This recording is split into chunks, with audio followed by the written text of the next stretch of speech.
Yeah, so it's your fault that as well. Yeah, it is. It's one of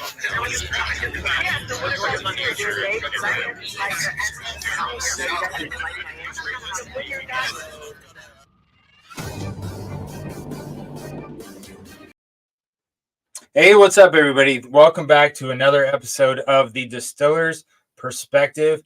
Thank you guys for being here on the late show on Thursday. We have a special episode for you tonight. We have Drew from Heritage Distilling Company. How you doing, Drew?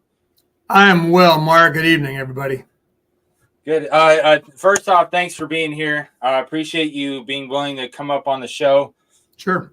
And be here and chat at us for a little bit about yourself and about Heritage and about what you guys have going on so we can get the distiller's perspective. So, Drew, first off, have you done, I'm sure you've done an interview before, and I know you did some live tastings that you and I were just talking about during COVID and stuff. Yeah. But have you done a live interview before? Not like this. This is fantastic. I love it. Yeah, let's go for it. All right. So if I was going to do a clean cut, ready to print type interview, we would have done it, offline. Then I would have edited it, made it pretty. Sure. But the whole point of having a live audience, we feel over here, is to have as much audience participation as possible.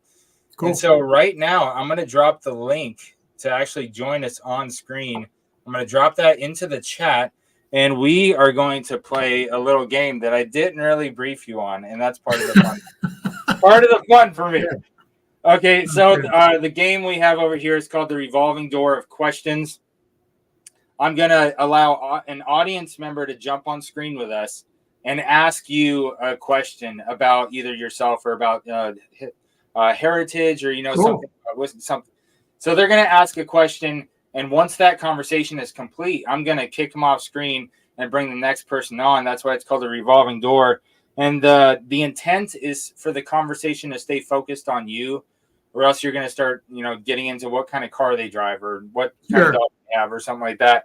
We're going to keep it focused on you and Heritage, but there is also incentive in that. If they jump on screen and ask you a question, then they get thrown onto the wheel of names for the raffle. We're going to have a giveaway at the end. There's going to be a couple flights given away. There's going to be a couple Glens given away. It's going to be great. So all of you guys watching us live, grab onto a good question and jump on screen with us. That way you can get entered into that raffle giveaway at the end. It's going to be a lot of fun. So I have a few questions for you, Drew, but I'm not going to burn them all because I don't want to steal any of the audience's questions. But my first question I have for you is when we met the other day, I gave you a little brief rundown of my military history. Yeah. And I told you that I intentionally wasn't asking you a lot of questions because I didn't want to spoil it for the show. Sure. So I just wanted to, right off the bat, if you would tell us about your history in the military and how you got started with Heritage. Yeah, certainly. Thank you, Mark. So came out of high school in the late 80s, super motivated to join the military, wanted to be in the Army, wanted to be a Ranger, wanted to be Special Forces. I was really gung-ho.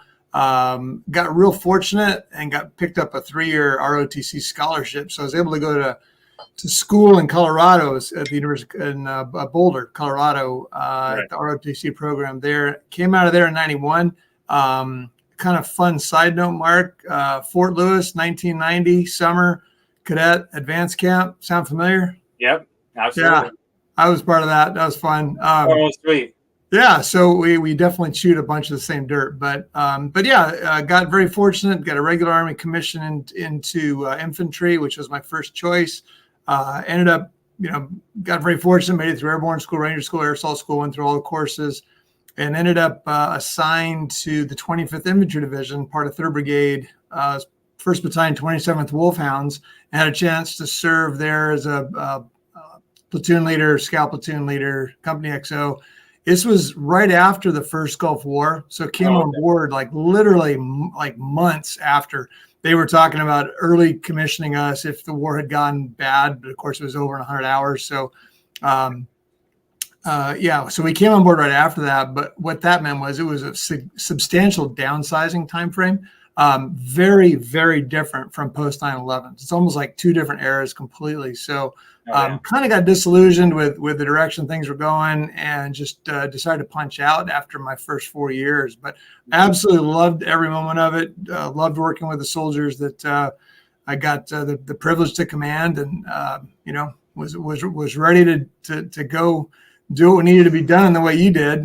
Just never got the call. So that's my background. Well, I'm surprised that you did all of. I'm surprised you did all of that in 4 years from what you just ran through just now. It sounded like a whole lot in that first 4 years. That's kind of amazing. Yeah, it was fun because we were part of a very light infantry unit, so it was very ranger heavy. It was very air assault heavy. So we deployed all over the world training. We did a lot of fun stuff. It was fantastic. It was like being, for those of us that were peacetime warriors, it was like being on a football team. You just train all the time, but there's never Sunday game day ever, right? Oh. So for better or for worse, no judgment on it, but it was. So that was it was a great privilege to serve. But I would say to all the warriors out there who came on board afterwards and before and saw time in combat, my hats off to you. Training is hard enough. I can only imagine combat.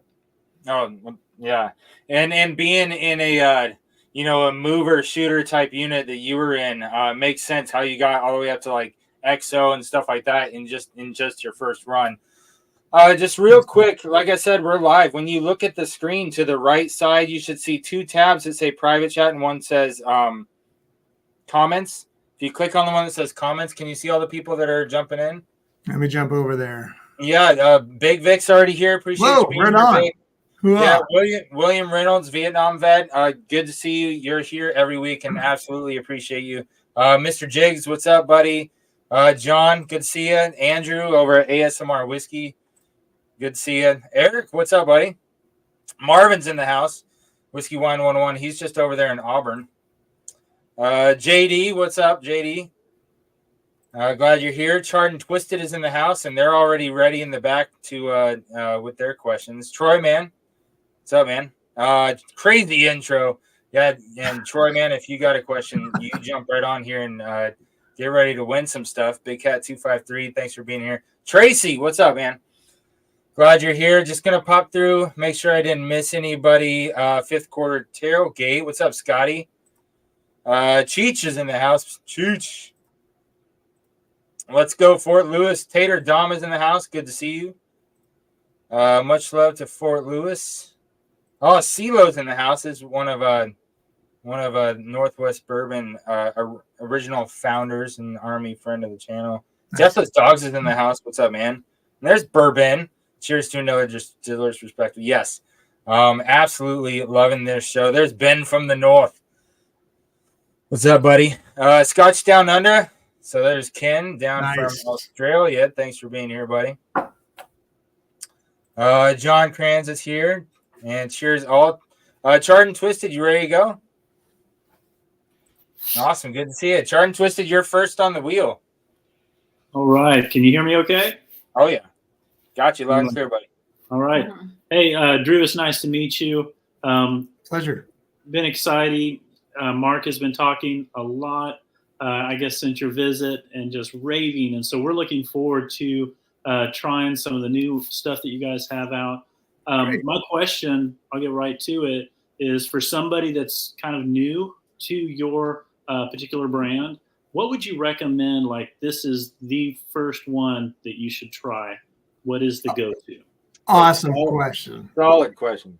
No, I love that. So that, and it's a nice softball for me because we've got a really right now, from a standpoint of third-party validation, we've got a clear winner out there, which Mark's had a chance to try. It's our Stiefel Select single barrel 4-grain bourbon.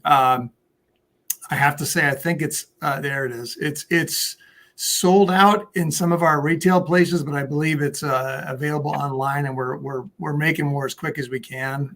Bottled at 94 proof, and it won double gold at the San Francisco World Spirit Competition here just a couple months back, which was great because Mark will tell you that Heritage Distilling Company is not known for its epically beautiful whiskeys up until very recently, simply because that wasn't we were too young. We didn't have the capability to produce what we wanted to. And so the saying that our CEO likes to say is the barrel tells you when the whiskey's ready. And so we were waiting until the barrel to tell us when it was ready to roll out our top shelf stuff. So it'd be the Stiefel Select single barrel 4-grain. Now there's several other versions we make they're all fantastic, but the 4-grain is the one getting a lot of the accolades.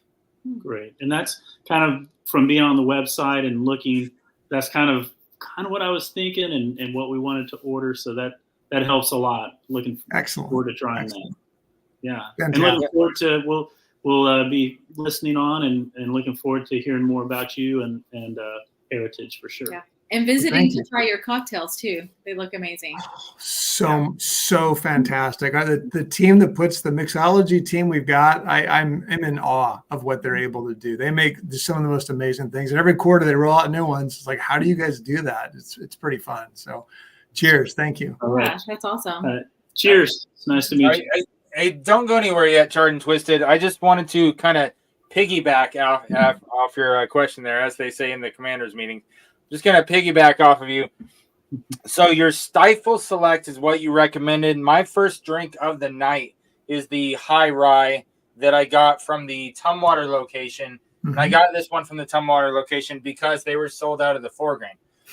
So to piggyback off what Charred and Twisted asked, where did the name come from then?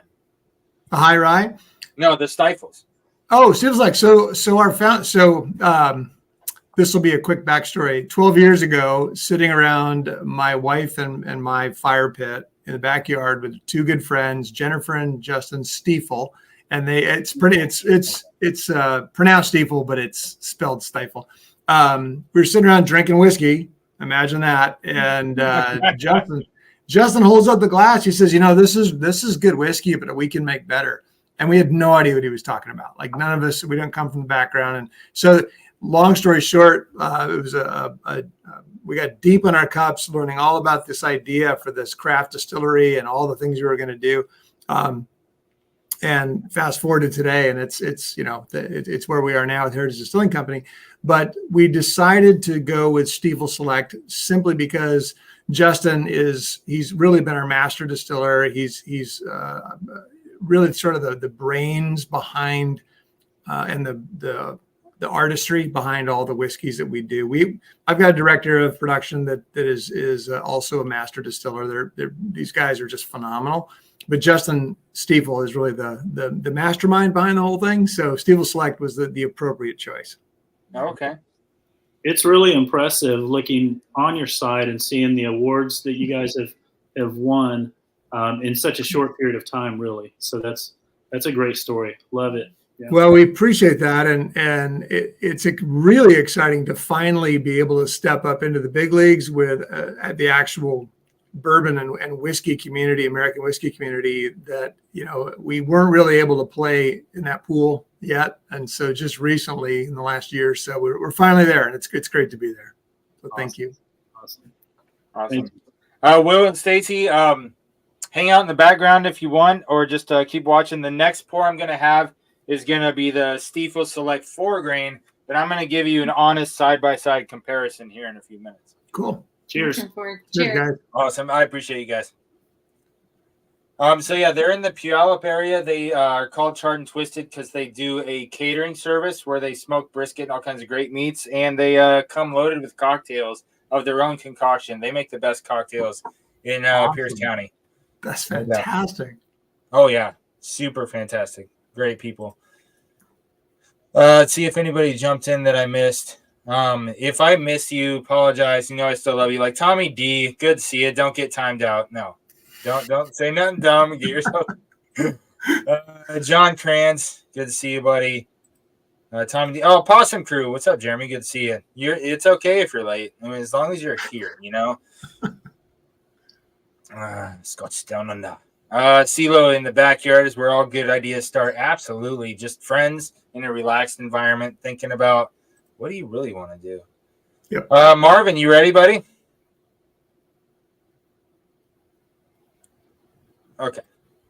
All right, Marvin from WhiskeyWine101's in the house. What's up, buddy? Hey, Marvin. How's it going? Nice to see you. So you're the head distiller there? Well, I'm the vice president of production. I don't want to claim head distiller title. That would be usurping some very brilliant minds that I work with. But I'll do my best. Very cool. So I've had the pleasure of visiting the Gig Harbor location. Oh, great. Indie donuts, yummy. Pretzels, yummy.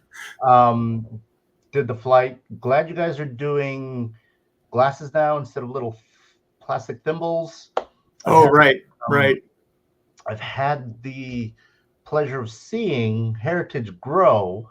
Gosh, what, over 15, almost 15 years? I think I've met Justin. Great. Yeah. At because you guys do the Best of South Sound quite a bit. Yes, correct. Yeah. Words through there, and so they were mixing and pouring some cocktails way many years ago. Yeah. So I don't know if they actually do anything there now. I haven't been to an event in a while. I don't. I almost went to the Roslyn tasting room years ago, but there was the big blizzard and it was shut down. That does happen on occasion, right about now, especially. Yeah. And then I've enjoyed a few bottles of Cocoa Bomb. Had the pleasure of trying some of your double oak, but then there's some specialty triple oaks that you guys have. Yeah, the dual barrel. Yeah. So those have been nice. I do like a lot, but not all. Sure. Of the whiskeys. I definitely want to try these new ones, especially the Stiefel. The Stiefels? The Stiefel. I want to try those. I know High Spirits has a single barrel pick for them, I believe. And then I know Mark just picked these up. So I what's my question? So you guys are pretty much one of the largest independent distilleries. True. Here, at least Washington, Pacific Northwest. My question is, how do you guys actually pick where you put a tasting room? Because you got a couple of Oregon, one way out in Roslyn, Tumwater, which is the newest one. I think it opened up a couple of years. I wanted to go to the opening, but I couldn't quite make it. And then the Gig Harbor location. How do you guys pick? Is it that's such a great question? That is a great question. Go skiing. What? Yeah. Where do you open up? Well, so that gives me a chance to do a very quick timeline run through. So when we first started, the founders we live in Gig Harbor, Washington. So it made sense in our backyard to start where we were. We had the opportunity to pick to basically move into the A1 piece of real estate in downtown waterfront Gig Harbor many years ago. So we jumped on that opportunity as our first tasting room.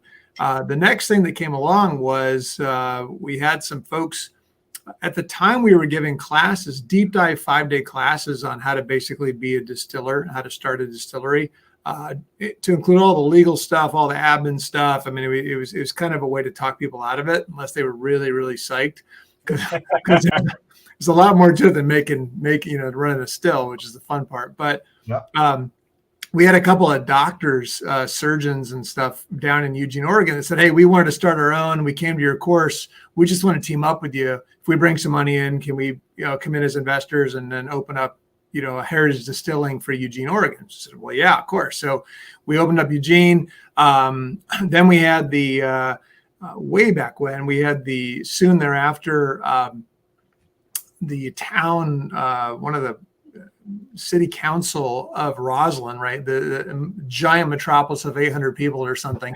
That beautiful tiny road. Yeah, like just this teeny tiny place that everybody knows as the place where they filmed that show, the Alaska show. Right.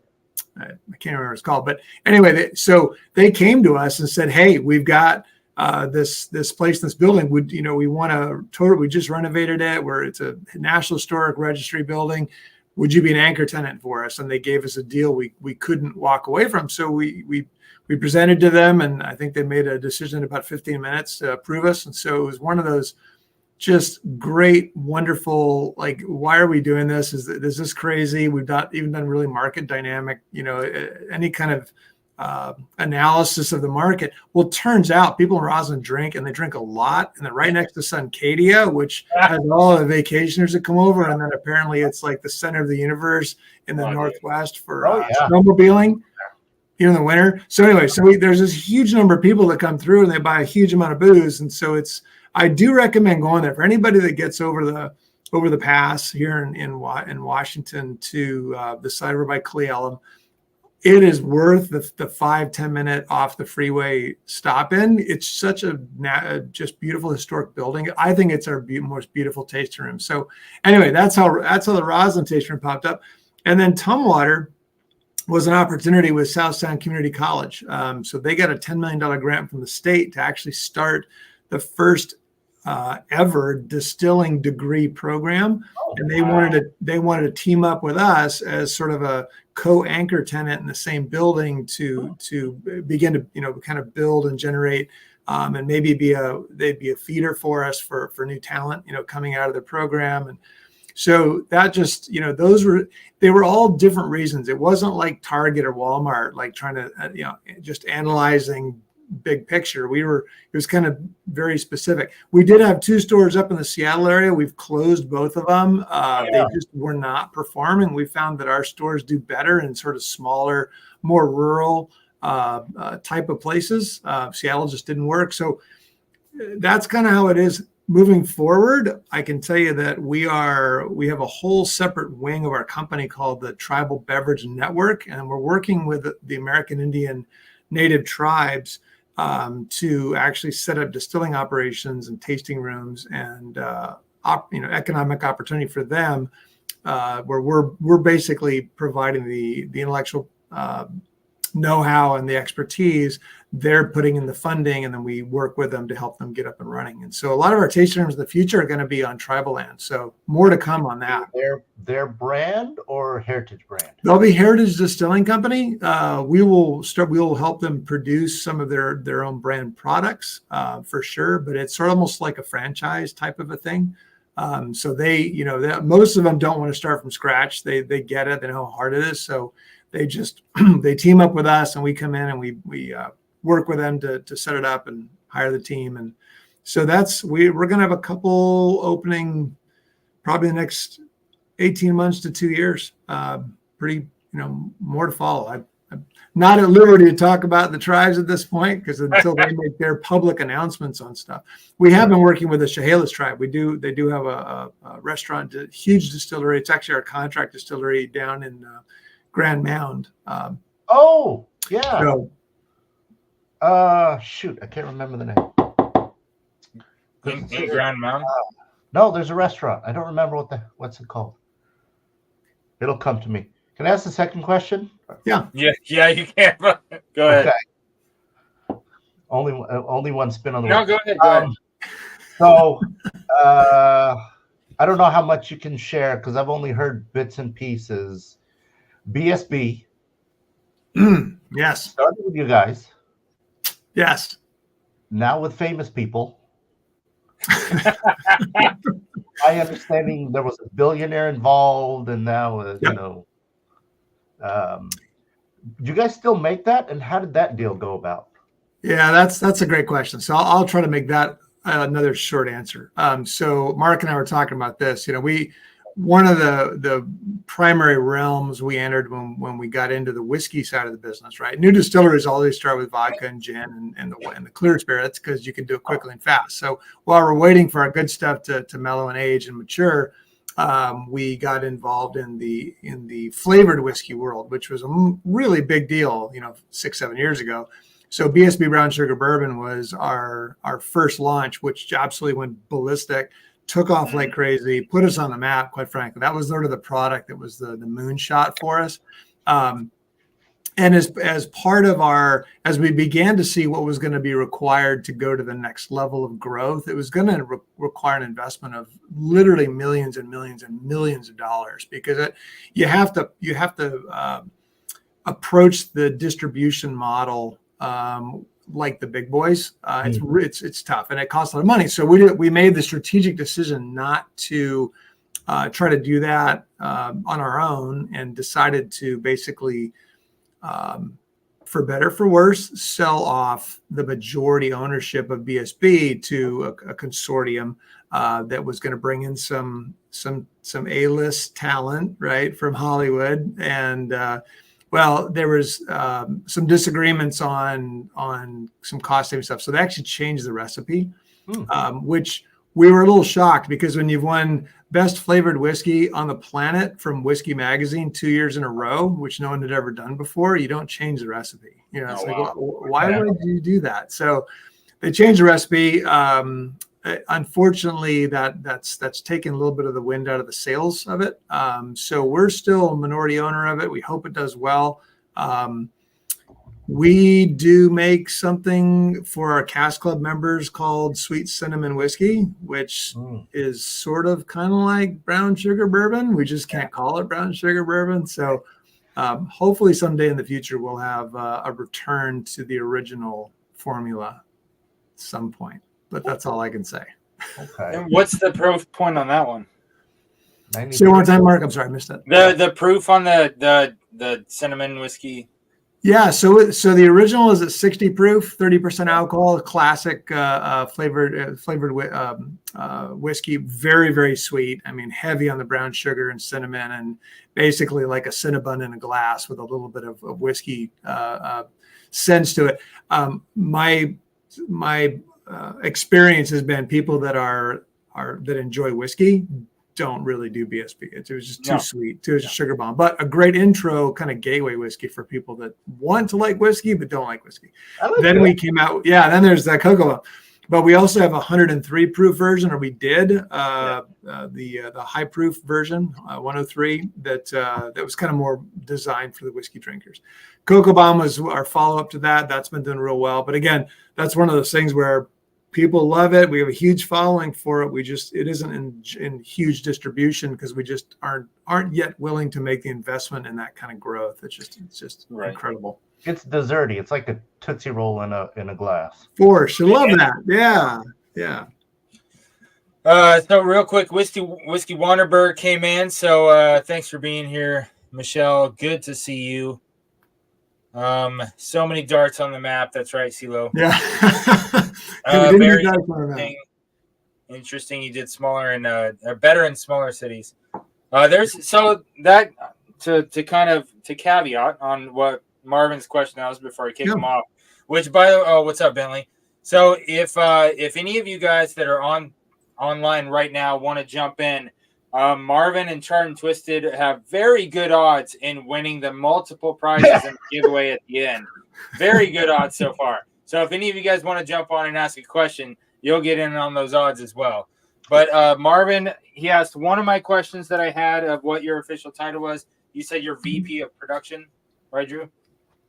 Yeah. So, we're a Campfire co-founder. And then, since we were there kind of from the beginning, a lot of sweat equity, a lot of volunteer hours. So spent many, many, many years kind of just volunteering. And then we got big enough. I joined as to run the production team. A lot of what we found is we had a lot of very, very talented technical people, but not a lot of folks with leadership experience and people management skills. So I sort of stepped in to sort of help run the structure as part of the executive leadership team. Perfect fit for you with that high speed, low drag Army background. Yeah, exactly. Yeah, exactly. And to kind of piggyback off what Marvin was talking about. So when it comes to whiskeys in North America, craft whiskey distilleries, Washington was up towards number one. COVID took a big hit on us.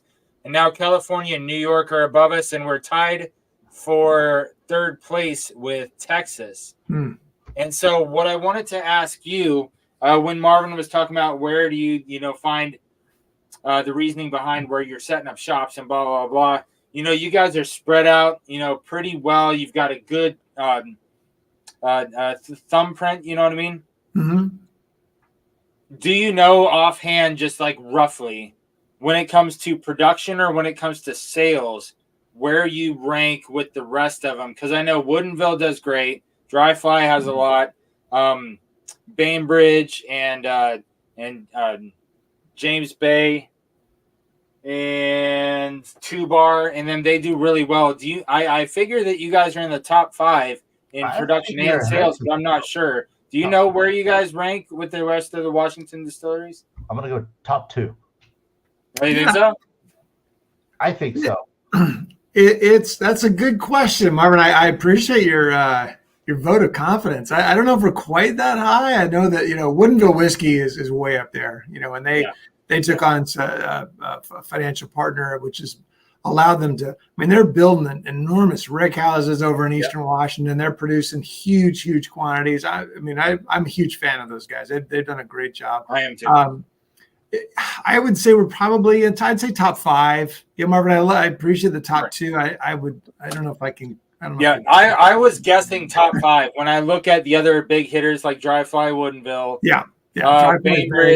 Bainbridge, James Bay, Two Bar, and then I was like, you know, Heritage has got to be top 5 in either production, sales, or both. But I wasn't sure if you were tracking those kind of stats. Yeah, it's a good. That'd be a great one. It's a good stumper. That would be a great question for our CFO or our CEO. Which I just I'm just going to give you a guess. Top 5.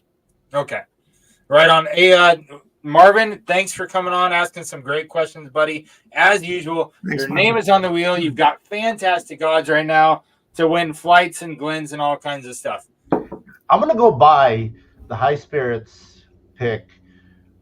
I do want to get that in the corner there, that loveliness right there, and then you have the 4-grain and then the other one, but they're sold out in.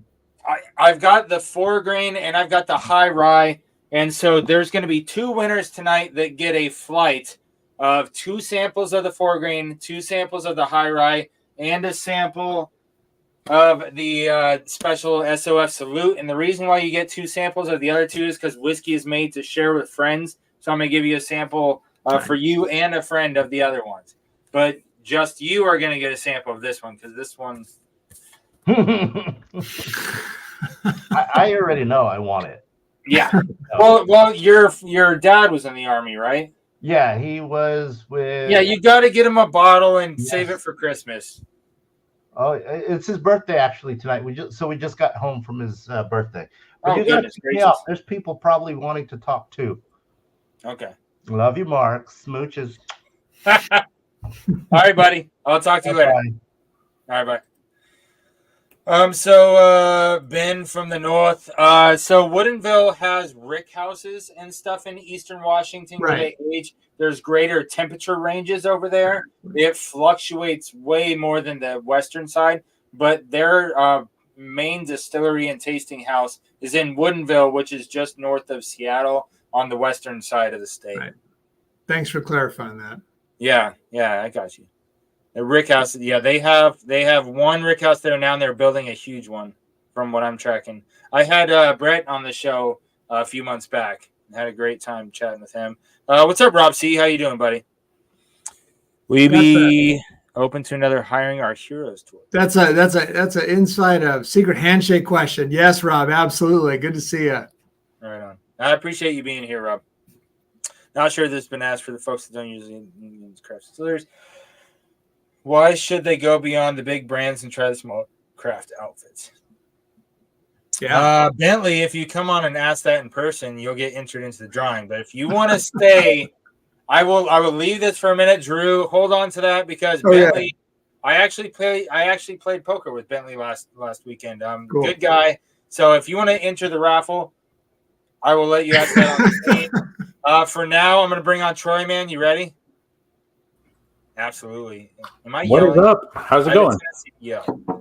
So Bentley, if you want me to go ahead and ask it, just give me a thumbs up. If you want to come on screen, just go ahead and press that click, buddy. TroyMan, you are here to witness me try the 4-grain after coming off the high rye Stiefels. All right, I want to see this. And what are you in real time? What are you drinking, Troy? So I'm trying to keep it local tonight. So I have a Trails End, even though it's distilled in Kentucky. It's finished in Oregon, so yeah, close enough. Finished in Oregon oak. Yeah. Yep. But yeah, it's decent. Yeah. I apologize. I didn't cheers you earlier, Drew. Oh. Cheers, buddy. Oh, hey, no. Not me. And thanks for being here, guys. Fine, whatever. Nobody cheers me, anyways. I cheers you, Troy. I went like, oh man. So, Drew. Yes, sir. First of all, so I grew up in this small town called Tenino, just south of Tumwater. Oh yeah, sure. So I drove through Tumwater and I drove through that Olympia brewing area literally thousands of times in my lifetime. Since I moved away, and now I'm over here in Eastern Washington, sort of near the Rick houses, about 2 hours away, for another distillery. But so I kind of see like both sides of it. I get the whole like aging in barrel thing and having the temperature differentials. And so what I don't know about Heritage and their whiskeys and your whiskeys in general is where the barrels are. And really what I'm looking for is what is your flavor profile that you're shooting for and how do you achieve that? So like, you know, Old Forester is my go-to bourbon. I love that bourbon. And they do various things in their various rick houses. They do their thing downtown Kentucky. So it's different. But I mean, I haven't had any of the Heritage stuff yet. Although, since my parents still live just south of Tumwater, I will be there very soon, next week. Cool. So I'm very excited to try it. But what would you say is your flavor profile and how do you get to that? It's an awesome question. So the bottom line is there's a couple of principles that we're shooting for. We obviously need to be very approachable, very drinkable, but we need to be different from everybody else when it comes to the big guys. I mean, there's so many fantastic whiskeys out there. I mean, it'd be absurd to try to claim that what you're doing is so uniquely different that there's nothing to compare. That's just silly. But here's what we shoot for. We do very much try to create a balance between the flavors that we can impart from the grain off the still, along with the flavors and the other essences that are coming out of the barrel. So it's we do distill on the grain. We don't sparge our grains. We ferment on the grain, and so we attempt to achieve a distillate that has really robust, balanced grain profile. The best part of it, right? Not the grassy notes, if at all possible. But then the way that we were attempting to age, so our rick house is in Gig Harbor, Washington. So it's kind of like having a rick house in Scotland, right? Like it never really gets hot and it gets cold, but not too cold. So we're getting the opposite effect of the great Eastern Washington swings up and down. So for that reason, that we found that it's taken longer for our whiskeys, our super premium whiskeys, to achieve the flavor profile. 6 years, 5 years, 5.5, 6 years. But without becoming the deep red oak, super oak forward, super vanilla caramel only, where you can't taste the grain, right? So we're finding that 6, even 7 year whiskeys that we're producing, because of that sort of slow maturation temperature gradient, is letting us. And maybe by accident, I don't want to claim this was all intentional, is producing a flavor profile that we found is really smoking good. The other thing that we shoot for is we first started our distillery with custom-made Italian still equipment out of northern Italy, Trento, Italy, out of northern Italy, which is kind of fascinating. I guess it was the first Italian still in the entire country. And they primarily use, they make grappa, but we went to their engineers and said, hey, we want to make American spirits. Can you adapt for us? So they have certain processes and ways they do things that I genuinely believe creates a softer, more mellow distillate. and doesn't have anything to do with the water. It's just the way that the heating of coming into the pot, the secondary heating that pushes the vapors through the column is not forced. And so I don't want to get all engineering and technical because I'll be out of my depth very quickly, but that seems to be giving kind of a soft mellowness. It brings the grain flavor through. And then, as I mentioned, our rickhouse process has sort of worked itself out. So I hope that's perfect. You mentioned the water, and I see on your website the Tumwater facility is the full production distillery. Yes, would you correct. say it's in the water? Yes, right. In the water, the Olympia Brewery. We're right there, the shadow of the old Olympia Brewery, right? It's the water. Yeah, we use RO. Okay. It's all reverse osmosis. Yeah. We're just it'd be so cool to say we had, the limestone filtered spring water or whatever. Heating wells over there. Yeah, no. Nope. It's all, and we found that's the case because we consistency in QC is like the hardest thing, especially in the craft world. So keeping a consistency and water is such a huge impact on that. We just can't afford to have, some type of something we don't want in the water coming through. So we RO everything because we produce in Eugene, we produce in Tumwater, and we produce on contract out of Talking Cedar, which is the Chehalis. So RO all the way. Okay. Well, a small request, if you can, boil the water, just make sure no bacteria is in there, but just do a straight artesian well blend of something. Maybe that'd be cool. Yeah. Really small batch. And they just call it in the water and just in the water. That's not a bad idea. That'd be amazing. Yeah. That's I'm a Olympian boy, so we've got some specialty grains we can play with on that. That's a great idea. Yeah. Awesome. Awesome. Yeah, Thank Drew, Troy knows a lot about that kind of stuff. He's heavy into the wine industry. He actually nice. Yep. Awesome. Yeah, and so I'm over here in Eastern Washington. So that's fantastic. Yeah. It's what he does. You speak his language. Man. Yep. That's fantastic. Yeah. So Troy, you are on the wheel, and I will tell you, I just tried the 4 grain. I need the review. Stiefel's 4 grain coming off of the high rye comes off much darker and much more balanced. And then when I go back to the high rye, it comes off more vanilla and floral and more over the place to where I had to double check the bottles to see if they were the same age because the 4 grain makes the high rye taste younger. And so I would prefer the 4 grain every day of the week. But some of that contrast from the vanillas and floral notes going into a little bit of rye, but it's not too spicy of a rye. It's a pretty mild spice.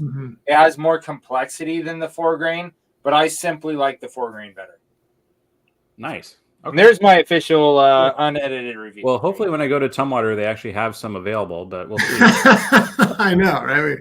Last week, the Tumwater didn't have any 4 grain, but they had plenty of high rye. All right. Well, I can. So you'd have to get a 4 grain on the website. Oh, actually, I have. So this is funny. I have to pass. Do they have them in Roslyn? Hopefully. I believe so. Okay, so I drive by Roslyn. I work in the Seattle area, and then I can go down to Gig Harbor. Then I can go down to Tumwater, visit my parents, and then go back up. And I hit 3 of the 5. Hit them all. That'd be awesome. Got to catch them all. All right, Troy, you're on the wheel. I appreciate you coming on, buddy. Thanks, Drew. Thanks, Mark. See ya. Hey, cheers, Troy. Ding. Oh, that's good. All right, so Tracy, I see you there. Let me get to Bentley's question real quick because he gave the thumbs up that he couldn't jump on at the moment. And Drew was all ready to answer this question. Yeah. So why should people go for the local craft distillery as opposed to going for a big brand? Yeah, I think I think there's a couple of reasons why. I mean, there's always the locavore movement that we know about, where it says, "Hey, is it made locally? Is it? What do they do? How are they surviving? Right? Like, how is it that anything local survives when you're competing against the big guys?" So you're talking about like the prideful support local. Yeah, so there's a little bit of that, but I would say more on the substantial side. one of the things, and Mark, you and I talked about this during our Rickhouse discussion. Yeah. One of the things that is kind of unique to Heritage Distilling Company, and I think this may be the case for many different craft distilleries, is, we weren't a bunch of master distillers coming from Maker's Mark or Buffalo Trace deciding to start our own distillery and just kind of bringing that and starting something new, as not a cookie cutter, but using the same principles. We came from outside the industry, and we combination of chemical engineers and other folks with technical knowledge, but we came at this at a blank sheet of paper. What is it we could do to get creative? How do we make things different? Picking up the Italian still equipment is a good example of that. I mean, that was just super random, right? So, but it turns out that equipment designed to make grappa, if you do it properly, makes phenomenally good American whiskeys. And so I think just there's the opportunity to try some spirits that might be very surprising in their quality, but they'll be different. They're not going to be like the big produced ones. I think you're also going to find some crap out there, quite frankly. I mean, there are a lot of the local, craft movement type places that don't put out very good stuff. I mean, some of our early whiskeys, every one of our first products when we came out don't exist anymore because they are terrible. And there's a growth curve, right? So, I mean, we found that we get good feedback from people, and it was fun.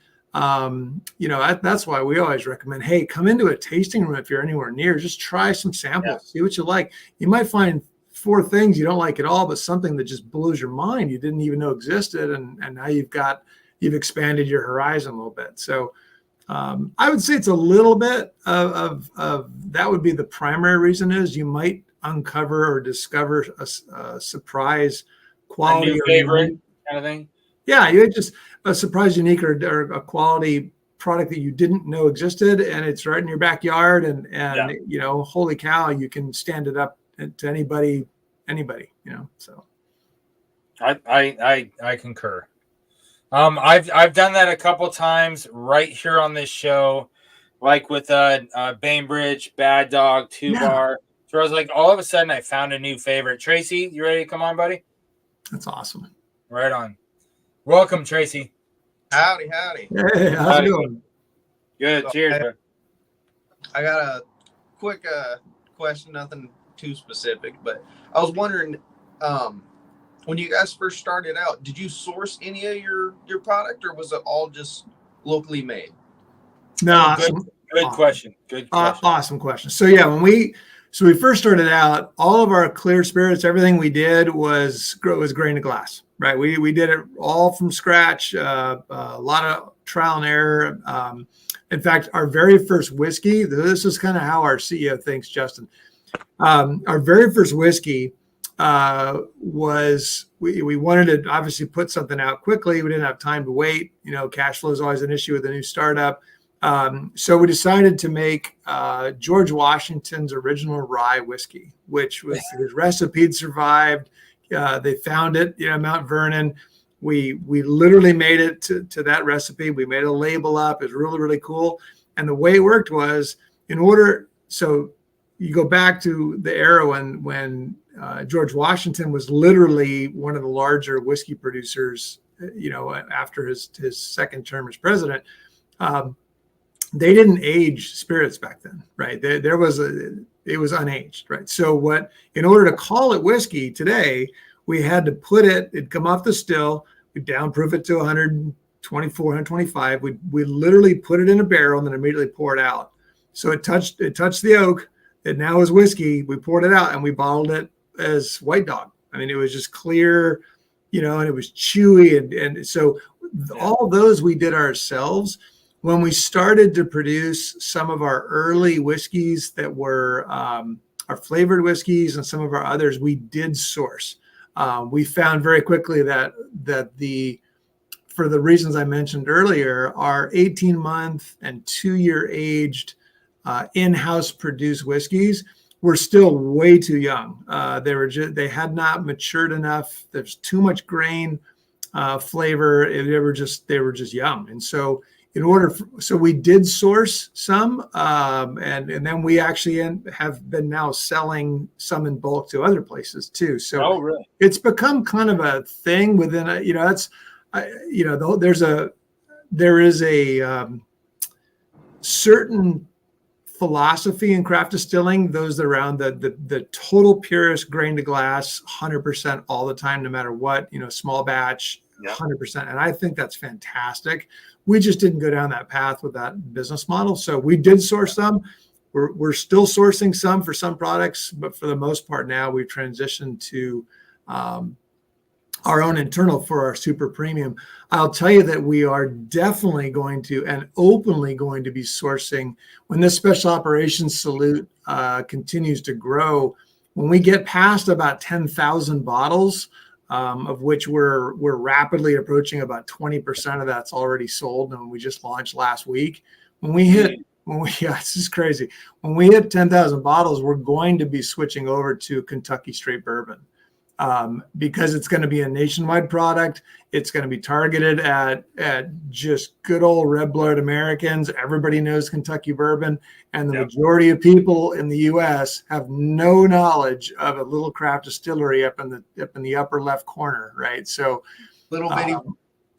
yeah. So we're going to be doing. It's going to be Kentucky. So in the meantime, we have our 6 and 7 year aged super ultra premium bourbon and rye blend that we have in this thing, which is great, but that's only going to be for the first 10,000 bottles or so. All right. Great question. Thanks. All right. No, great answer. Great answer. Yep. Hey, I appreciate you, Tracy. Please do me a favor, buddy. Hit me up on northwestbourbon@gmail.com because I don't have your mailing info and your contact stuff, so I can get it to you. Awesome. Thank you. All right. All right. Talk to you later, buddy. Bye. Oh, right on. So it segue leading right into that.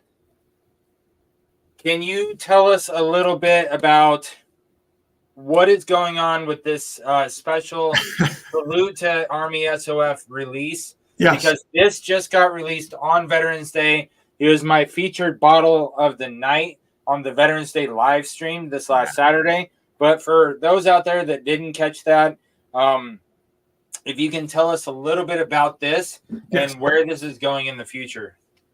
Absolutely. So go back 8 years ago, and a company sergeant major from 1st Special Forces Group, Sergeant Major Scott Olson, now retired, came literally walking into our offices one day. And he said, "Hey, I'm with 1st Group.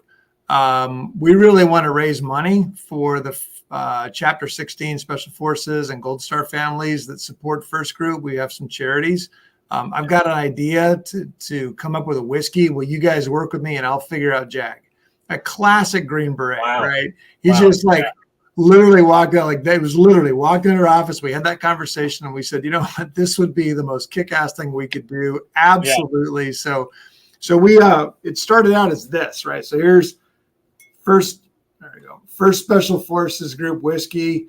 We've done a version every year for the last 7 years, and it's been a wonderful fundraiser. So wait, Drew, don't go past that too quick. Are you telling me that every year it's a different batch, like a different flavor profile of that? Yeah, so it was up until this year. So moving forward, it's going to be a fairly consistent blend, but it was also a younger whiskey, kind of in the 18-month to 2 year range. Right. Right. Because I tried it 2.5, almost 3 years ago, and I was not a huge fan. No. Yeah. And so is it molded into a different, better product now? It's evolving somewhat. We're not dedicating some of our older barrels to it at this point. We may in the future, but the production schedule has it saying sort of consistent. The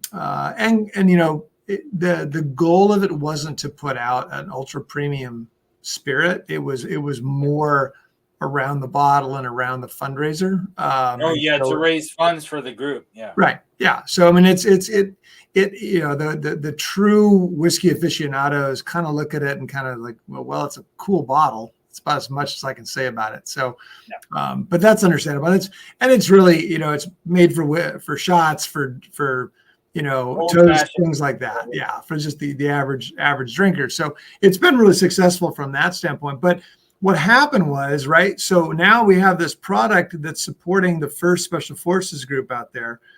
And it's kind of like if you had let's say you had a product you came out that just celebrated the kicking team for the Notre Dame football squad, right? Like just the kickers, right? It's like one small tiny group, and you had like all the other elements of the team, all the elements of the training, the coaches, the fans, everyone's going, hey, what about us, right? So we had all these other units coming to us saying, hey, can you make one for us? Can you make one for us? And we said, well, we were trying to figure out how to do it. For years, we've been trying to figure it out. And so we actually had a connection through Special Operations Command down in Tampa, Florida. We got in front of command through some connections that we have that from just a personal connection. They basically said, hey, if you guys can start producing something on a larger scale that raises money for the special operations community as a whole, we will get behind it. Like, we really want you guys to do this. So we said, well, there's green light. Green light. Yeah, that's a softball pitch right there. Yeah, like absolutely, I'm in. Exactly. So what we did is we said, okay, well, we're going to create a series of products all under the brand of Special Operations Salute. So what this is going to do is we're going to go service by service. We'll start with Army. So we have the Army SOF, Army Special Operations Force Edition, which howitzer strength. Yep, at 105 proof howitzer strength, exactly. And it's celebrating the Special Forces, right, up top here, Special Forces. It's celebrating the Ranger Regiment. It's celebrating, which one is that here?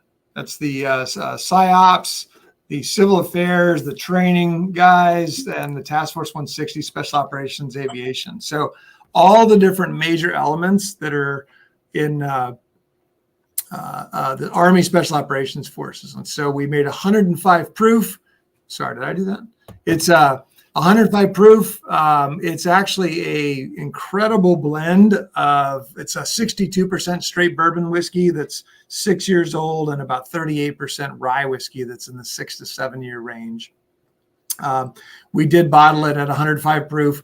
The way that, for howitzer strength, which is a hat tip to the AC-130 Spectre gunship that supports special operations. They have a 105 howitzer on board. So all the special ops guys know that is.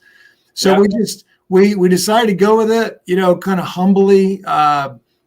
We teamed up with an artist named Michael Solovay. He's actually an 06 colonel, still active duty, although he'd prefer if I just called him veteran, because active duty guys get nervous when they're involved with companies. But he's an artist, and he's done phenomenal artwork over the years. So we commissioned him to do a custom lithographs celebrating Army Special Operations Forces. And so he went ahead and did that lithograph that Mark just held up there that celebrates, across different eras, all the different elements that are part of Army Special Ops. So we're going to do a Navy version. We're working on a Marine version. If we get the Marines to go with us on trademark issues, we're going to work, just go, different editions as we go, and do maybe some commemorative editions as well for maybe some large things. So it's super exciting. This thing's absolutely taken off like crazy. We're really pumped because the more of the demand that we see for this, the better a case we can make to the Army Air Force exchange system to take it on base. I would love to see, because I see the SOF. They are not the SOF. The what was the 7th group? What was the other one you have? Yeah, first group. The first group. Yeah. Because first group is here on JBLM. Sorry. Right. I got my numbers switched around because I was thinking about the Bible verse, like Isaiah 6:8-13. Yes, exactly. When the Lord called down and asked, "Who shall I send?" He says, "Send me." And so, all you military out there, that's one of the verses that the chaplains really drive home about, the honor and valor of being a soldier. God calls down, who should I send? And he says, send me. And that's just the spirit of the warrior. Absolutely love it. So, so the first group is on JBLM. And so what I was going to ask, CeeLo, I see you back there, buddy. I was going to ask the follow-on editions. This one is honor to the Army SOF community. So the follow-on editions that are like to the Navy and whatnot, are those going to come off at different proof points, or do you want to even get into that? Great question. The intent right now is to bring all the special operations salute editions off at 105 proof. And the reason we think we can do that and call all of them Howitzer strength is because of the AC-130 gunship that supports all of them and has the 105 howitzer on it. So we don't want to get into a contest over whose proof is higher and who's. So we have to be careful. But yeah, the Navy, we're going to celebrate the SEALs and the SWIC operators, special boat teams. Yeah. Marines, Marine Raiders, we're working on that as well. We're working on Coast Guard. We're working on Air Force. There's tons of special operations. Like PJs and And I think we may roll into SWAT. We may roll into first responder special ops, because there's that. I mean, there's lots of ways we can go to because hey, raise a glass to these. Oh, absolutely. Yeah, absolutely. All right, so I'm gonna bring on CeeLo real quick. You ready, buddy? Yep. Howdy. How's it going? What's up, buddy? Cheers to you. Hey, I'm gonna. Trying to. I see your beer of love. I'm gonna cheers to you with a drink off of this special operation bottle here. So cheers, bud. Yeah, I still gotta make the drive to pick one of those up. So I know I gotta go on post this next week or so. So be making the drive around to see what else can be picked up. So we're not on base yet. It's all just. You guys are not, but not yet. No, it's not a far drive. This one is not on base. You can get it at Tumwater, Gig Harbor, Roslyn, but you can get the first group pick on base. Yeah, but go ahead. So you sort of answered the other question for earlier, but of all the ribbons you guys have done, and even everything you've done, what's the one thing you wish you would have waited a little even bit longer for adding more content to age before releasing? Oh, that's a great question. Oh, okay. You're gonna make me think about that. I've had so many that I'm like, man, if it just a little longer. No, I think I think we rolled out our dual barrel collection too early. If we were to kind of go back and do it over, it's interesting because now that we have now that we've kind of realized that the 4, 5, 6, 7 year, sometimes 7, like literally 7 year for our rise is when it hits a sweet spot that we just can't even believe. Yep. So that's exponentially better than a 6 year in some cases, from just that extra year. Now that we kind of know that, in hindsight, I would say we could have done a much better job with being a little more patient with our dual barrel, because we were, it was a great idea. Basically, what we're doing, like our vanilla. Well, so we had 2 dual barrel versions. We have 2 dual barrel, one vanilla, one orange, and so we literally, we said this great idea. We make vanilla extract in our bourbon barrels, which we do. We make orange extract, and then the barrels that we've used them, we can use them as a finishing barrel, much like they use sherry or the Madeira barrels in scotches and so forth. So what we probably should have done was used a little bit. The first barrel run should have been longer before we switched over into the vanilla or the orange. I think it would have been a much more complex product. So that would be probably the one we should have waited on. The others, they're all of them, all the Elk Rider versions, they're relatively young. Part of that was we wanted to bring a whiskey out and we just weren't we didn't have anything ready yet, but that was really going to be great. But let's start bringing some out. So, you know, it's much like some people love them. Some, I mean, but they're younger. They're nothing really to get excited about. If you're they're definitely not the worst thing on the market by any means. Yeah, that's the way to put it. Not the worst, but certainly not the best, and not something to submit to, you know, awards and that kind of stuff, and to be proud of. But, and again, we've gotten older and evolved and seen kind of what we're capable of doing with.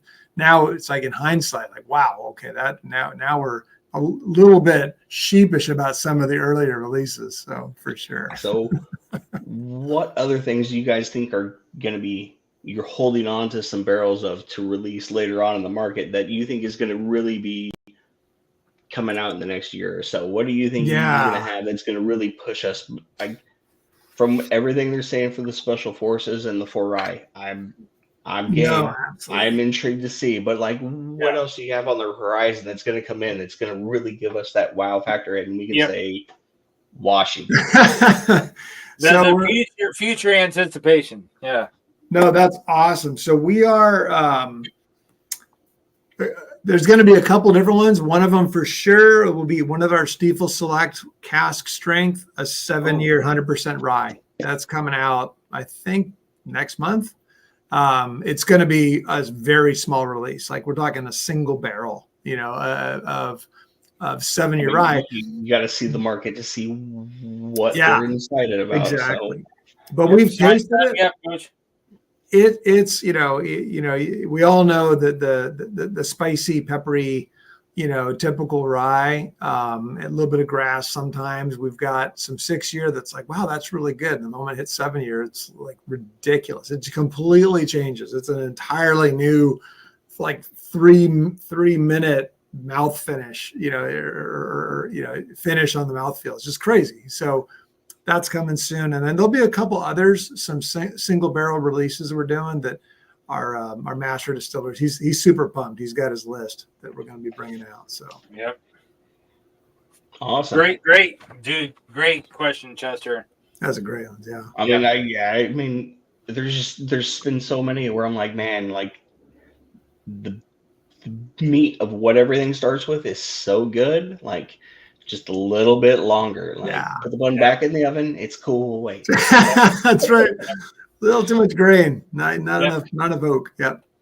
Well, and that's kind of what I was saying about the Stiefels. After trying the 4 grain, I'm like, man, if that high rye had another year, or when I was at the Rick House with you, and I tried the 4 grain straight out of the barrel, then tried it side by side with this one that's the 94 proof.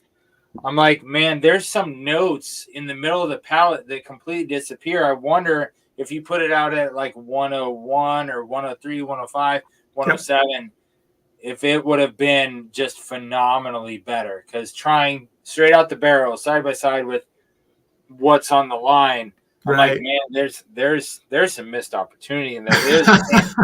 Like, not to totally put it down, because I really like it, and I would buy another bottle of it right now. I would. I'd go buy another bottle right now. But you did mention that there's a whole mocha note that gets lost when you cut with water. Completely lost. Yeah. And I mean, it was so good straight out of the barrel. Yeah, and you get so much when you go from one manufacturer's version of one thing and another manufacturer's of another, and you go back and forth while you're doing that tasting, like, and seeing how you change those different vibes and what comes through. Like, once you hit a rye and you go back to your other aspect, like tasting those differences that you missed, like, it changes everything. Yep. 100%. Absolutely. Hey, Chester, thanks for jumping on, buddy. We haven't seen you for a while here, and so I appreciate you. Yep. I know you've been a busy beaver. Chester just retired from the Army. He put in over 20 years, and he dropped his packet. He left the unit that I'm in, and we already miss him greatly. I love you, brother, and I'm glad to see you again. Yep. All right. Cheers. I will talk to you soon. All right, man. Congratulations. Thank you. Yeah, buddy. All right, so right now I have 5 entries for 4 giveaways. And so the odds are looking quite good for those 4. And so I'm going to give just a minute for any other stragglers that want to jump in and get on this giveaway. So we already scratched off a lot of my questions of things we're looking forward to, about your history there, about some of the favorites and mistakes and things we're looking forward to. And so almost all of my questions got hit. But before we start wrapping it up, is there anything that you wanted to make sure to cover during an interview of what's going on with Heritage, from the distiller's perspective of what you guys got going on? If there's anything you wanted to make sure that you got promoted or talked about tonight. No, I appreciate that. The main thing would be, to come back to this special operations salute thing. This is a lot bigger than Heritage Distilling Company. I mean, you almost can't find our name on the tube and bottle because it's not about us. This is about a brand that's made created to raise money, right? So that's true. Your name is not on the front of the bottle at all. No, we have to put, by law, you have to put on the back who it's produced and bottled. It's only mentioned once on the side here. Yeah. So we did that on purpose because we didn't want to make this about us. A lot of brands out there, I wasn't special operations. My wife, Sarah, she's our head of HR. She's our co-founder as well. She used to be a Blackhawk pilot, UH-60s back in the early 90s also. Oh, nice. 2 of us. I've actually ridden on a Blackhawk in Afghanistan. Oh, man, yeah. Yeah. It's quite a ride. That's really cool. That's really cool. It's quite a ride. But so neither of us were special ops, but we're, super patriotic veterans and as co-founders of this country this company that's, 100% American. It's a great feeling to bring out something that has really large appeal for everybody that really wants to celebrate, kind of the tip of the spear, because that's really what that's really who we're focusing on. But the most important thing is each bottle that sells, at least $10 is going to nonprofits that directly support special operators, veterans, and their families. Awesome. And so it's just today talking with the Green Beret Foundation, talking with a bunch of different special operations organizations, a lot of small ones. And this is kind of cool. Some of these organizations, they're doing direct work with PTSD, alcoholism problems. And so they don't want to promote this at all. And that's fine, but we're still going to raise money for them. The way that we kind of look at this is way bigger than all of us. We want this thing to go to the moon because we want, literally, our mission with this project is to raise at least $1 million for nonprofits supporting special operators on each edition. So the Army won $1 million. That'd be amazing. That would be amazing. Yeah. So just, that's where, if you guys have the bandwidth to share out, that, hey, let folks know where this is, where to find it. It's the coolest thing ever. And the thing is, the whiskey is flipping incredible. It is good. It's really good. So Tracy that was on with us earlier. So when you said you guys first started up, you were sourcing some of your product. He was just curious, where was that sourcing coming from? If you can disclose it. Yeah, we would buy some from some of the local distilleries. We would when it was really early on, when we just needed a smaller amounts to round out what we were doing. We sourced some from some of the bigger producers, kind of back in the Midwest. So there's a lot of companies out there that do some of that, and we would use it especially for our flavored whiskey. So a good example is BSB, right? So 60 proof. It almost isn't whiskey. It's more like syrup with alcohol in it. And so there was no reason to use good stuff for that, So, MGP. I totally agree. Yeah. Totally agree. Stop by Roslyn. Yes, absolutely. Stop by. Sarah's a rock star. Yes. Thinking about a female Blackhawk pilot. That's awesome. Lots of verbal high fives. Hey, I'm a little gone. I'm gonna watch. Yep, aim high, buddy. Aim high. Absolutely. JD's in the house. What's up, man? Hey, Drew. Hey, Mark. Doing good. Hey, it's good to see you. Hey, JD. You answered most of my questions. I was going to ask if you're going to have a high ride coming out like 100% or higher instead of like your Oh, 38 yeah, or yeah, 50%. yeah. But yeah, I was just wondering if you're going to stick to any of the small batches, such as like 60%, maybe call it Operation Hammer or something in the future. The high ABV hazmat. Do you have anything coming out like that? That's a good question. I don't know if that's in the works right now, but I'll write that down. That's a good question. I'm not sure. Also, any barrel finishes, like anything sweet or sour, and wine finish or Armagnac or something like that? Do you have any coming maybe in the future? Because I know that's the big thing right now. I'm more into Scotch. Right now I'm in Lithuania, so that's why the sun's up right now. But I live in California, and I contribute to a lot of the local distilleries. I buy a lot of the distillers from Washington State. I used to live there for 5 years, but cool. I live in SoCal, so I support anything on the West Coast. Majority of the stuff like Frey Ranch, Doc. And then some of the other distillery, Red Empire when it first came out. So I like a lot of the products. So this is the first time I heard about you since I've been overseas for 20-something years working with the military on a military base installation. So I'm really curious about what future stuff that you have that I can look into to start buying, because I like the product that Mark put out on the Salute one, which I'm very interested in that one. Nice. Yeah. Yeah, the special operations Salute editions are going to be the big ones, as well as the Stiefel Selects. Those are really our two powerhouse brands that are going to be we would be proud to feature to the type of palates that you all are. There's a lot of different folks. It's kind of funny. Well, folks come into our tasting room, you have no idea where they are in their evolution with spirits or cocktails, and so you kind of meet them where they are. Occasionally we get folks like you guys that are actual aficionados and bourbon folks, whiskey folks. And so it's fun to be able to elevate the discussion a little bit and bring out some of the better stuff. But some folks can't tell the difference at all between our 18-month and our 6-year. Really, they don't really care. So yeah, but I would say that, our main focus now is to continue to, really get our bourbon, because what we found is our 4-grain, our weeded bourbon that is in many cases not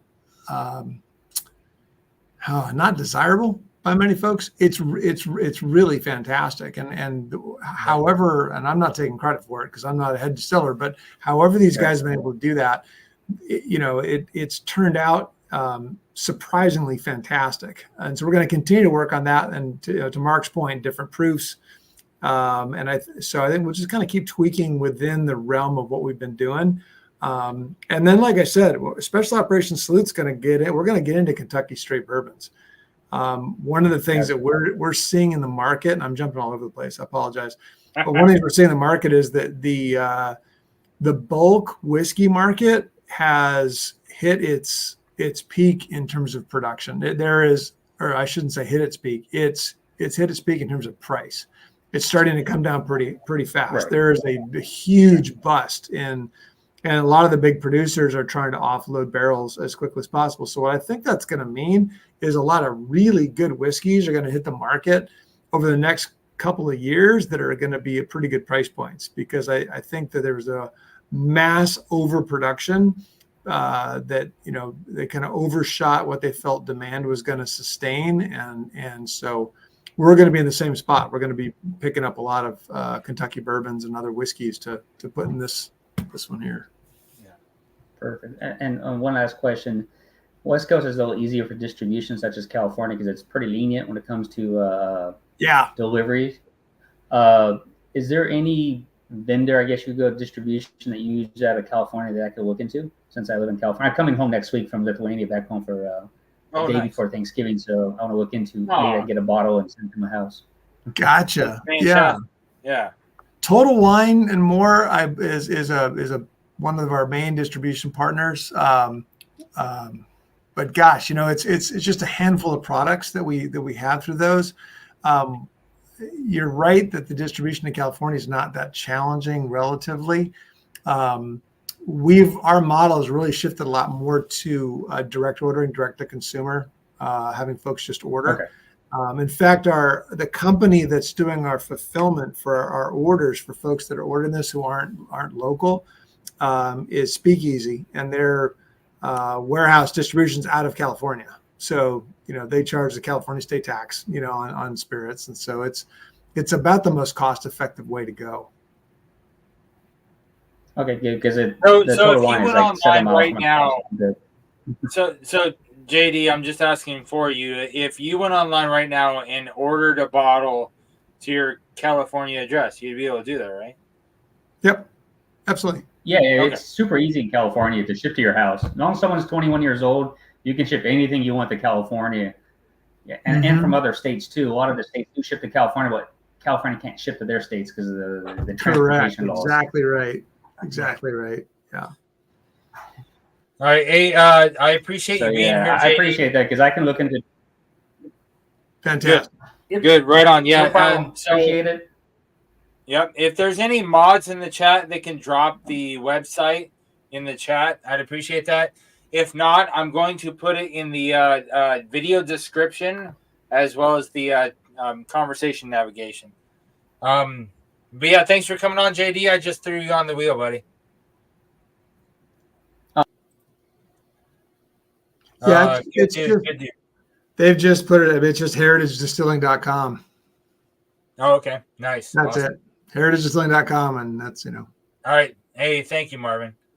CeeLo, were you wanting to jump back on live, or were you just hanging out for the backstage shenanigans? Thumbs up if you want to come on live. Thumbs down if you want to just join us backstage, because we're about to cut it off in a minute. He's debating. Okay, so one of the questions he asked is, like, are you going to do anything fun, like for the Marines, have crayons on the tube? So, the Marine Corps is funny. Army, good example, right? So all the iconography, all the different pieces, parts, all the distinctive unit insignias, none of that stuff is trademarked. Believe it or not, it's open source, and there's just a few things we have to stay away from. And then we go to command, and we represent it respectfully and authentically. We go to command and get their soft approval. They don't really approve it, but they don't disapprove it. And then we roll it out, and the Tax and Trade Bureau approves the label, and we're good to go. So, and then everybody seems to be happy. That also seems to be the case with the Navy. Navy should be pretty straightforward, we hope. Marine Corps, they own like 600 trademarks on every single thing that could possibly have to do with the Marine Corps, which They're so touchy. Oh my gosh. I mean, and so we have to go through formal approval process for them, but what we're doing, interestingly, is we're going to request that they let us basically represent a blend between the World War II Marine Raiders from the Guadalcanal era and then the modern day MARSOC Raiders that are the sort of the cutting edge, very, very tip of the spear special operators for the Marine Corps today that they're training insane. So we're gonna see if we can represent that and be kind of a blend of modern and old. Yeah, crayons. Yeah, I get you. Yeah. We don't. Yeah, it would be fun to pay an homage to the Marines that were island hopping during World War II. That'd be great. Awesome. Honestly, we may have to go down that path, but we're working with the Marine Raider Foundation. They're the ones pushing on this one. Okay. And they've got, we got lawyers all over the place talking to lawyers at MARSOC, at the Marine Special Operations Command. I mean, we've got a good path in, and so hopefully it happens. Because I'd love to respect. I trained in the Marines all the time when I was with with light infantry, and we just had quite frankly, they're just awesome bunch of guys. So, no, I totally agree. Totally agree. So I'm gonna jump us right over to the raffle, unless there's any last minute things you want to talk about. No, that sounds great.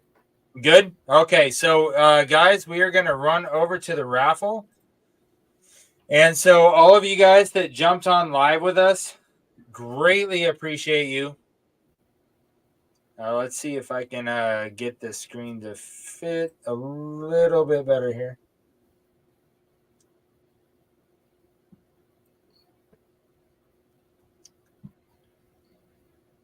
So you just gotta play with it a little bit to get it like nice and centered.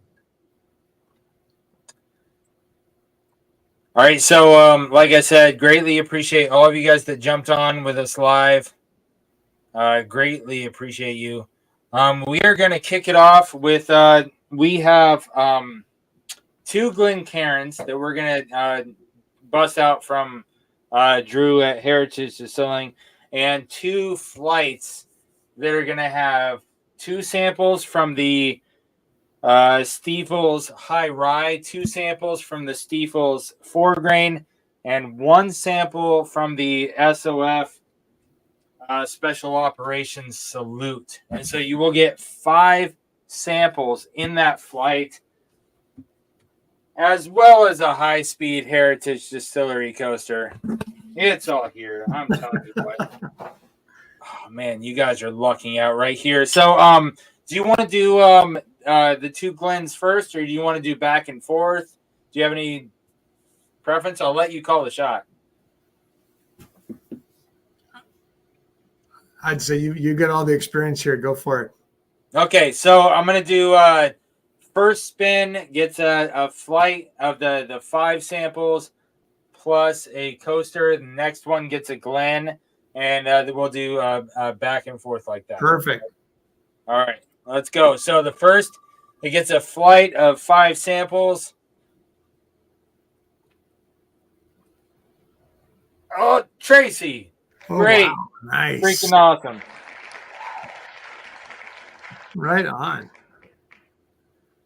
All right, awesome, Tracy. You are going to get a flight of all 5 sample bottles from me plus a coaster. And so I'm taking you off and spinning it again. And this next person, you are going to get a Glencairn from Drew from Heritage Distillery, and it's going to TroyMan. Nice.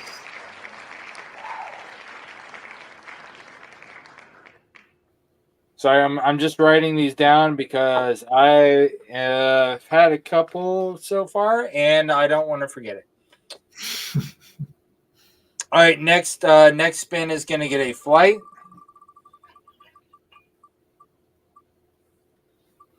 And CeeLo's getting a flight. Nice. All right. Last but not least, you are getting the final Glencairn from Heritage Distillery. JD. Freaking awesome. Nice.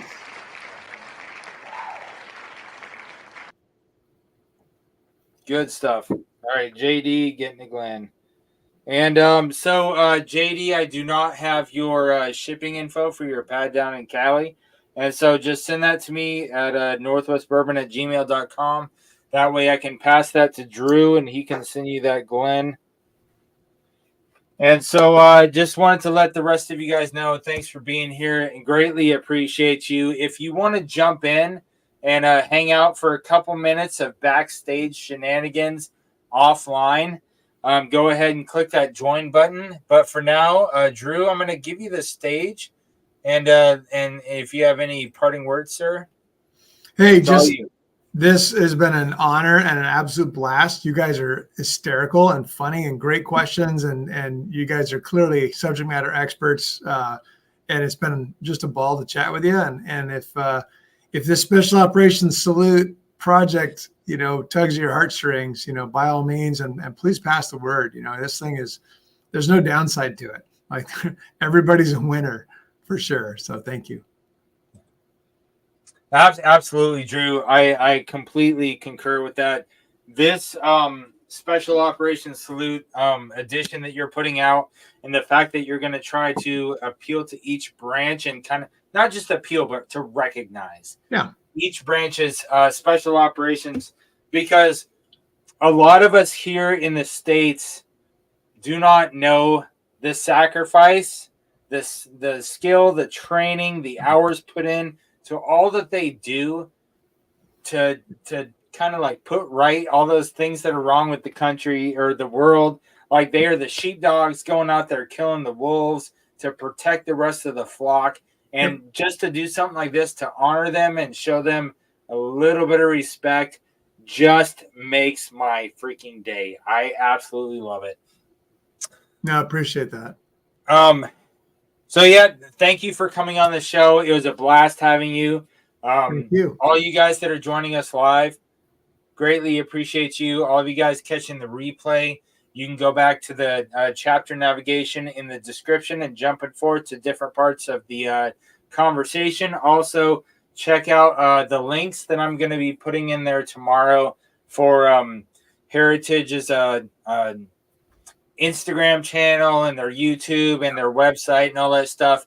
I'll be putting that in there as I go back through and, do that kind of stuff tomorrow. But any of you guys want to jump in the backstage, do it now, because we are about to get out of here. Make sure you guys are drinking more water than you're drinking whiskey. Take care of those around you. Be a good influence on those within your sphere of influence. And we will catch you guys next time. Thanks for being here. Cheers. Cheers.